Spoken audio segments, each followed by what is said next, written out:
місія ООН, яка фіксує якраз порушення правил ведення війни, воєнні злочини, за цю зиму зафіксувала страту окупантами російськими 32 українських військовополонених. Страшна інформація насправді, але за кілька останніх місяців ми бачили і відео у різноманітних там телеграм-каналах, наші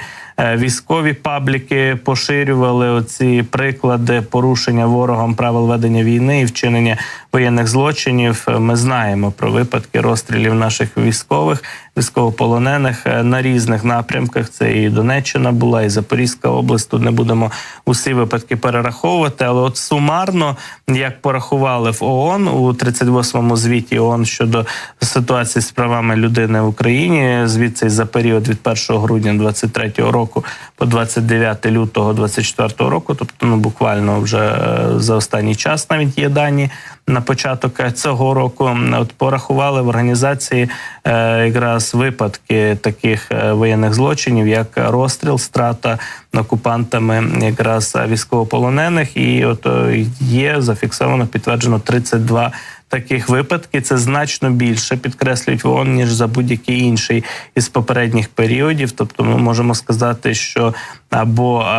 фото- і відеофіксації таких випадків стало більше, скажімо так, або ж росіяни ще змінили свою поведінку, скажімо так, у більш жорстокому напрямку на фронті, і в період загострення боїв там в районі Авдіївки, на інших напрямках поводили себе окупанти надзвичайно, скажімо так, по-варварськи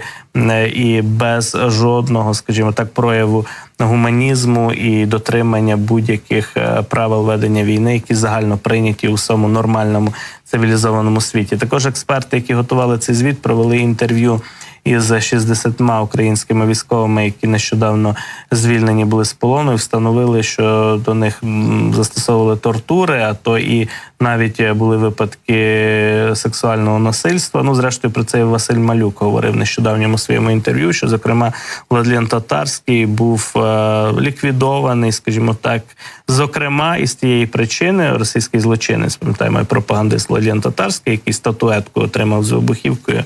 і його вдалося ліквідувати в Санкт-Петербурзі, то Василь Малюк коментував цю історію із такого ракурсу, що Татарський, зокрема, відповідав за проведення ось таких тортур, знущань над українськими військовими, і, зокрема, і це стало причиною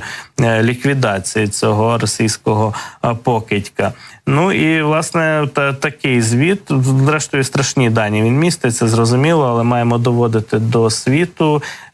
дані і такої міжнародної організації, як Організація Об'єднаних Націй. До неї в нас є багато, скажімо так, претензій і причин, але, очевидно, не до цієї місії, яка фіксує воєнні злочини. Тут усе доволі таки, скажімо так, детально було зафіксовано, і важливо, аби це залишилося, скажімо так, як матеріали справи вже судових кримінальних справ, за якими судитимуть російських воєнних злочинців.